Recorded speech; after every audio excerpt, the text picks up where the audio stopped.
Assalamualaikum warahmatullahi wabarakatuh. Waalaikumsalam warahmatullahi wabarakatuh. Oke, mau ngapain nih kita bang? Ya, ngobrol-ngobrol lah seputar umroh. Ya, ya. Sampean kan sudah melanglang buana di dunia mutawid, tour leader. Oke, saya silaturahim di channelnya abang saya Bang Muksid. Kali ini mungkin saya akan coba mengulik dan bisa berbagi juga ya mungkin ya, Siap. insyaallah. Insyaallah, insyaallah. Nah, Bang Muksid ini adalah seorang tour leader yang sudah cukup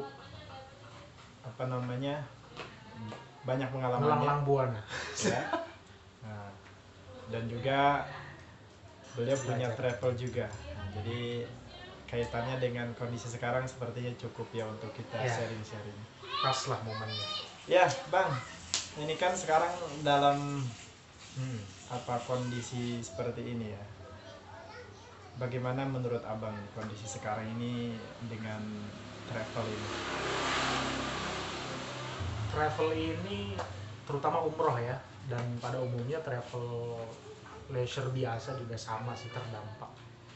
Ini sejak terhitung 28 Februari ya, apanya akhir Februari lah 2020. Iya.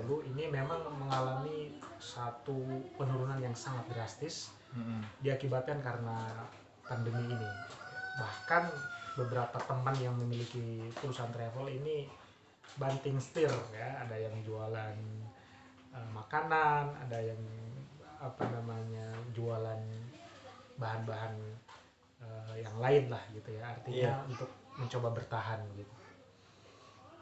Dan saya pun termasuk salah satunya yang banting setir sepertinya. Banting setir menjadi seorang cleaner. Gitu. Cleaning service. Cleaning service. Oke. Ya, mau gimana lagi, kita bertahan di travel tapi jamaah tidak ada. Kondisinya tidak memungkinkan, akhirnya bagaimana agar dapur tetap ngebul ya nggak? Iya, betul. Nah, akhirnya kita coba cari sesuatu yang memang bisa tetap menghasilkan. Oke. Tapi banting setir itu bukan berarti melepas setir ya maksudnya ya? Oh enggak. Jadi memang untuk lebih kepada menyesuaikan kondisi ya? Menyesuaikan kondisi. Ya istilahnya untuk bertahan lah ya. Betul. Tapi umroh tetap jalan? Oh tetap karena jalan, umroh itu bisa dibilang itu adalah passion gitu ya. Jadi, passion ya betul. Awal mula terjun di dunia kerja itu memang di umroh. Dan pada saat itu awal mulanya memang dari marbot ya. Oh gitu. Dari marbot. Mungkin awal-awal orang memang tidak begitu percaya gitu seorang marbot bisa memimpin jemaah umroh tanpa pengalaman, tapi alhamdulillah itu bisa mengalir, bisa berjalan dengan lancar ya, berkat guru juga gitu, berkat orang tua lah gitu. Luar biasa sekali. Jadi memang awalnya ini sebelum bergerak atau kerja di dunia travel, memang abang ini seorang marbot. Betul, di satu masjid di Pamulang. Ya boleh dibilang masjid raya gitu ya, di komplek perumahan. Oh iya. Dan di situ mulai kenal dengan orang-orang yang banyak duit ya, dan orang-orang kaya lah disebutnya. Nah dari situ ngobrol-ngobrol, lalu ketemulah salah satu orang yang memiliki travel ya, dan ya sambil berjalan akhirnya alhamdulillah bisa bergabung. Oke, luar biasa sekali ya. Jadi memang perjalanan hidupnya bermula dari marbot ya. Betul sekali. Dari marbot, kemudian ada tawaran untuk bekerja di sebuah travel. Betul. Kemudian diterima dan menjadi mutawib. Nah, menjadi mutawib ini apa sih sebenarnya yang menariknya gitu lah? Kalau dibilang menarik menjadi seorang hal yang menarik dari seorang mutawib, tentu pertama adalah bisa umroh setiap bulan ya. Oh gitu. Siapa yang nggak mau coba umroh setiap bulan? Sudah gitu dikasih uang lagi, uang saku. Udah gitu kalau kita pelayanannya baik sama jemaah, itu bisa dikasih tips gitu ya. Ya mulai dari pernah dikasih jam tangan yang harganya lumayan mahal ya, 1 juta ke atas. Masya Allah ya. Dikasih uang cash ya 5-7 juta gitu ya. Kemudian banyak hal yang didapatkan ketika menjadi seorang mutawif, dan itu masya Allah sesuatu yang sangat menyenangkan, karena pekerjaan yang paling menyenangkan adalah hobi yang dibayar. Oke. Hobi yang dibayar itu luar biasa. Jadi kalau setiap keberangkatan itu memang selain melayani jamaah itu juga ada sesuatu yang lebih lah ya istilahnya ya. Iya. Dari jamaah itu bisa memberikan penghargaan atas pelayanan yang kita berikan. Betul. Berarti memang bergerak di bidang jasa itu cukup menyenangkan ya? Sangat menyenangkan. Oke. Sangat menyenangkan. Nah, itu tadi, jadi memang menjadi mutawif itu salah satu kenikmatannya adalah bisa melayani para hamba. Betul. Oke, jadi sudah berapa lama atau sudah berapa kali ini kira-kira berangkat ke sana? Mulai bergabung menjadi seorang tour leader atau mutawif itu sekitar tahun 2014 akhir. 2014. Jadi tanggal 17 Desember wisuda, wisuda pendidikan bahasa Arab. Iya. Tanggal 23 itu berangkat umroh perdana. Itu. Jadi setelah wisuda alhamdulillah itu Desember 2014. Desember 2014. Berangkat untuk pertama kalinya membawa 30 jamaah waktu itu, yang kebetulan jamaahnya orang-orang Pertamina yang secara knowledge atau secara pengetahuan mereka cukup di atas rata-rata gitu ya. Tapi ya dengan modal keyakinan dan berkat ilmu dan dari guru itu alhamdulillah semuanya berjalan dengan lancar tanpa ada kendala. Alhamdulillah. Travel apa itu Dulu Imantur. Imantur. Ya, saya masih ingat sekali Imantur ya. Jadi travel pertama yang tempat bekerja adalah Imantur, menimba ilmu di sana mungkin ya. Iya. Kemudian juga itu tahun 2014. Dan Imantur ini ownernya memang sudah almarhum ya. Saya juga sering mengirimkan beliau Al-Fatihah ya, mudah-mudahan beliau kebaikan beliau mudah-mudahan dibalas oleh Allah Subhanahu wa taala. Amin. Mudah-mudahan dirapahkan kuburnya, kemudian diterima iman Islamnya, ampuni segala dosanya, ditempatkan di tempat yang mulia di sisi baginda Nabi Muhammad SAW. Karena bagi saya Imantur ini adalah sekolah yang luar biasa. Ya, sekolah yang sangat luar biasa, bahkan mengetahui seputar tour leader, mutawif dan lain sebagainya itu dari situ. Luar biasa. Jadi bisa dikatakan Imantur ini travel yang memang kalau orang masuk ke sana itu insya Allah jadi dia. Jadinya itu benar-benar matang lah, karena didikannya itu memang luar biasa. Jadi sangat menarik sekali sebenarnya kalau kita lihat ya. Luar biasa. Pertama kali bawa jamaah 2014 dan itu memang sebelumnya belum pernah ya? Belum sama sekali. Oh, belum pernah. Jadi bagaimana itu ya? Gambarannya belum pernah berangkat ke sana, terus kemudian dikasih kepercayaan, dan itu bawa jamaah sebagai pembimbing ya. Bagaimana itu ceritanya? Jadi sebenarnya. Iya, itu waktu dikasih tahu pertama kali bahwa akan berangkat membawa jamaah, langsung waktu itu setiap saat nonton YouTube. Oh iya, learning ya.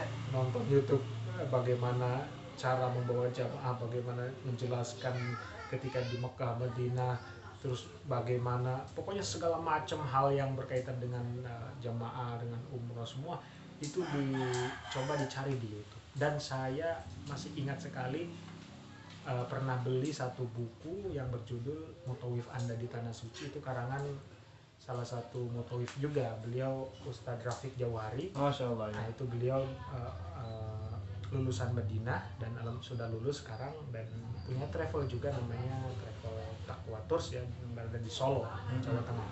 Nah dari buku itu Masya Allah itu sangat-sangat membantu sekali, karena begitu jelas dan terarah, terstruktur bahasanya, sehingga baca buku itu seolah-olah kita memang sedang berada di sana. Oh iya. Dari mulai sejarahnya, lokasi-lokasinya, tempat-tempatnya, semua ada di sana, dan alhamdulillah bisa terbantu. Jadi memang belajarnya itu lewat YouTube dan baca buku ya. Baca buku. Baca buku. Nah, ini salah satu mungkin cara untuk menguasai materi yang belum pernah mungkin ya. Nah, oke. Jadi teman-teman bisa coba tuh kalau ada tantangan atau sesuatu yang belum dikuasai, jangan bilang tidak bisa. Pasti gitu bisa. ya. Betul. Pasti bisa, yang penting ada kemauan. Dan satu lagi, saya sering banget berkunjung ke yang punya travel. Nah, sengaja saya cari, misalkan saya cari Instagramnya Mutawif gitu ya, yang kira-kira isi konten Instagramnya itu Mekah Medina. Nah, saya pasti japri itu. Saya pasti japri. Saya memperkenalkan diri, nama saya Muksid. Saya ini insya Allah akan bawa jamaah gitu ke tanah suci, tapi saya belum pernah ke sana. Bisa nggak dibimbing atau kasih masukan-masukan seperti apa. Dan alhamdulillah itu cukup berjalan dengan lancar, dan dari sana juga banyak mendapatkan insight, banyak mendapatkan ilmu-ilmu baru. Iya, betul. 2014 itu berangkat awal, kemudian sekarang 2020 sudah berapa kali berangkat membawa jemaah? Kalau dihitung itu ganti paspor udah 3 kali. Udah 3 kali ganti paspor. Lalu kalau dihitung sekitar 14 kali 15 kali. 14 kali 15 kali. Dan itu free dan bahkan dikasih dibayar bonus. ya. Nah, itu salah satu kenikmatan ya. Jadi luar biasa, kita bisa ambil pelajaran. Nah, ketika menjadi seorang mutawif kemudian melayani jamaah ya kan, pasti di dalam bidang jasa ini kan antara puas dan tidak puas. Betul. Ya kan.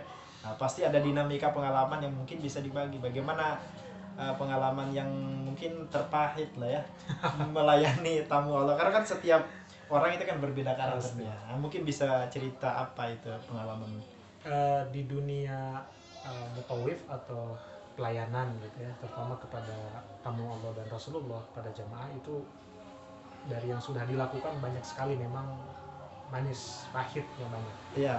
Tapi dibanding perbandingannya antara manis dan pahit sih menurut saya banyak kan manisnya lah ya. Alhamdulillah. Tapi memang kondisi pahitnya banyak sekali. Bahkan pernah satu kondisi transit di Malaysia itu Masya Allah luar biasa. Jadi sejak dari Soekarno Hatta itu sudah bermasalah. Jamaah naik pesawat ke Malaysia ya, 33 jemaah. Saya sendiri nggak ada tiketnya sebagai tour leader, bayangkan. Jemaah panik. Tour leadernya sendiri nggak dapat tiket gitu ya. Akhirnya saya dapat tiket, nyari tiket gitu ya, tiket pokoknya harga berapapun akan saya beli gitu ya. Dan dapat waktu itu udah 2.500.000 dapat tiket ya, tinggi banget kalau untuk ke Malaysia. Dan nyusul akhirnya dapat sampai di Malaysia. Ternyata sampai di Malaysia itu pas mau check in di counter ya, waktu itu pakai pesawat, adalah satu pesawat, pas di counter itu ternyata tiketnya tidak ada di sistem. Jadi tiket apa itu namanya? Masya Allah, itu pas saya tahu dan jamaah di belakang itu belum ada yang tahu, saya bingung ngomongnya tuh gimana gitu. Kalau itu tiket nggak ada di sistem, bayangkan. Itu belum ke Malaysia? Itu sudah di Malaysia. Sudah di Malaysia. Mau ke Arab. Mau ke Arab. Ke Madinah. Oke. Mau ke Madinah. Nah, akhirnya ya mau gak mau saya diskusi ke pimpinan rombongan. Pertama saya ngomong ke pimpinan rombongan begini. Bagaimana Ustaz? Ya Bu, saya juga kurang tahu ini. Tiba-tiba dari sistem ini nggak ada. Akhirnya mau nggak mau secara terpaksa semua ngomong gitu di depan jamaah, walaupun berat rasanya. Terbuka lah istilahnya. Gitu. Jadi informasinya disampaikan apa adanya. Udah gitu disampaikan, kita dikasih hotel tuh sama pihak pesawat tersebut, kasih hotel. Besok jam sekian balik lagi ke sini. Pas balik lagi ke situ, pesawat rusak. Pokoknya bolak-balik itu 4 hari di Malaysia. Sama jamaah juga. Sama jamaah. Sampai sempat saya nangis-nangis di situ karena tidak tahan dengan kondisi. Bayangkan seorang tour leader yang mengurusi semuanya di situ, itu harus berhadapan dengan orang-orang, dengan jamaah yang tipikalnya berbeda-beda. Betul. Gitu ya. Ada yang memahami, ada juga yang tidak memahami kondisinya, ya, marah dan lain sebagainya. Itu sudah menjadi risiko. Nah, akhirnya setelah 5 hari terkatung-katung di Malaysia baru diberangkatkan pakai pesawat Argentina. Pakai pesawat Portugal, Atlantik. Pesawatnya kecil. Oh, azan. Oke. Masya Mungkin Allah. sampai sini dulu kali Ya, ya. nanti kita lanjut. Episode pertama ini. Nanti kita lanjut. Alhamdulillah sudah waktu zuhur, nanti kita ada Sesi sesi selanjutnya. selanjutnya. Cerita-cerita Tentang motor. suka umrah. Jadi teman-teman mudah-mudahan suka umrah insyaallah gratis ya. Tes insyaallah. Karena sudah azan jadi kita Oke, kita akhiri dulu ya. ya, terima kasih. Assalamualaikum warahmatullahi wabarakatuh.